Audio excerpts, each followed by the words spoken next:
السلام عليكم حبيباتي، كعاملين لاباس عليكم؟ مزيانين؟ كنتمنى يا ربي تكونوا مزيانين وبصحه جيده. كما كتشوفوا معايا اليوم غنوجد معكم واحد الماسك للشعر، صراحه من احسن الماسكات اللي تقدروا تعتمدوا عليهم في هذا الصيف.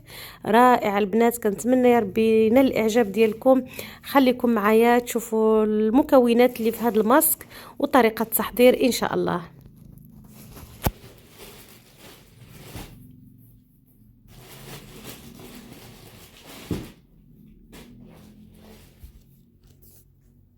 وهادو هما المكونات حبيباتي اللي غنستعملوا اليوم في هذا الماسك ديال الشعر. صراحه من احسن الماسك ديال الشعر اللي مزيان بزاف بالنسبه للشعر اللي ما كيطولش، بالنسبه للشعر اللي فيه القشره ولا الشعر اللي مهرس بالصباغه ولا بليميش.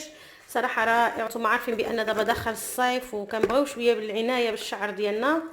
كما كتشوفوا معايا هنايا عندي بنانه كامله، وعندي قشور بنانه بقشور ديالها وقشور. عندي معلقه ديال الزبده، معلقه ديال العسل الحر، غنعمل معلقه ديال زيت ارغان ومعلقه ديال زيت الكوك. عندي معلقه ولا جوج ديال زيت الفلفل. هذا البنات انا عندي مرقد في الدار من احسن الزيوت اللي كنحتاجو في الشعر ديالي صراحه. هذا واخا ما نعملش هذا الماسك كامل كنعمل هذا الزيت هذا ونشقق به شعري عليه يومين 3 ايام، المهم فوقاش ما نكون داخله للدوش. غنعمل هنايا معلقه ديال المايونيز، واللي ما عندوش المايونيز يقدر يعمل بيضه. وعندي معلقه ديال الخل التفاح البنات، رائع بالنسبه للشعر اللي كيتهرس والشعر اللي فيه القشره. بالنسبه للفروه ديال الشعر مزيان بزاف بزاف بالنسبه للقشره ومن كل شيء كيصفي الشعر. خليكم معايا. بروح واحد الخلاط كهربائي كنعمل فيه هذاك القشور ديال البنانه، وكنعمل بنانه عاوتاني كيف ما كتشوفوا كلشي ديالها بقشور ديالها بكلشي ديالها.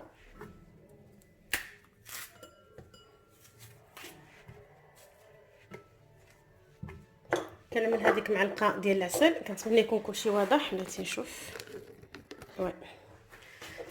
نعمل هذيك معلقه ديال العسل.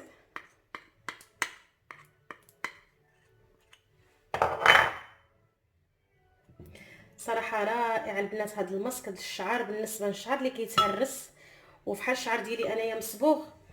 واخا كنعيا ما نعمل له ديال مثلا غير شي حاجه هكذا ديال لي ماسك في الحمام ولا عاديه بحق ما كيعملوا له حتى شي حاجه. تجربت هاد لي ماسكات هادو صراحه مزيانين بزاف. كنعمل ديك معلقه الزبده، كنعمل ديك معلقه ديال الزيت. بالنسبه اللي ما عندوش شعر مصبوغ، انا شعري مصبوغ ما كنعملش زيت العود، لان نتوما عارفين زيت العود ما كيصلحش مع لي ميش ومع الصباغه، كيعطي اللون يعني كيحمر اللون ديال الشعر. بالنسبه اللي ما عندوش اللي ماشي في شعره عنده شعر كحل يقدر يعمل زيت البلديه حتى هي ضروريه مزيانه بزاف. غير بالنسبه للناس اللي مصابغين شعرهم هما اللي ما يعملوش زيت البلديه. كما كتشوفوا معايا كنعمل معلقه ديال الخل التفاح. الخل التفاح مزيان بزاف من الشعر. وبالنسبه اللي عندهم القشره يعملوه دائما في التشليله الاخريه، يعملوا ديك معلقه في ديك الطويز ديال الماء في التشليله الاخريه ويعملوه في شعرهم، يشلوا به شعرهم ويخليوه. ما كتشوفوا معلقه كبيره ديال المايونيز. كما قلت لكم اللي ما عندوش مايونيز يقدر يعوضوا بواحد البيضه، راه ما كيبقاش الريحه ديالو البنات، ما كيبقاش ريحه البيضه واخا تعملوا البيضه ما كاينش الريحه. كما كتشوفوا معايا كنعمل هاد الزيت ديال الفلفل، المعلقه ديال زيت الفلفل. انا هنايا كيف ما قلت لكم راني مرقده مع هاد اكليل الجبل، كيقولوا اكليل الجبل ولا ما عرفتش صراحه شنو سميه اخرى عنده، ولا ازير.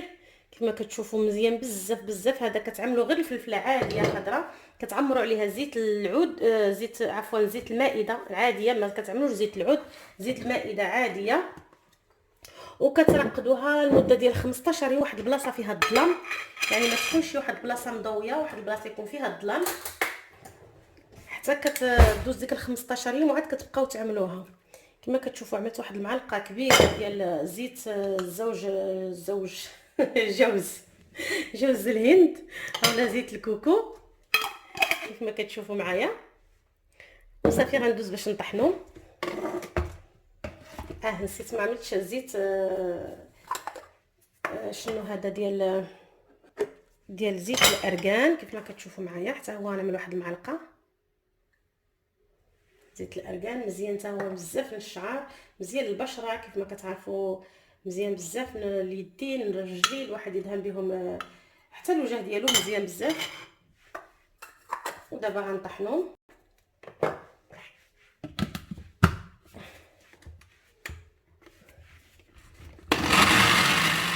كما شفتوا معايا البنات، هذه هي الوصفه من بعد ما طحنتها.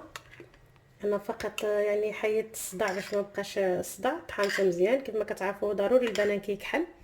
هذه هي القوام ديال هذا الخليط كامل. كيف ما قلت لكم جميع الانواع ديال الزيوت اللي عندكم تقدروا تزيدوهم هنايا.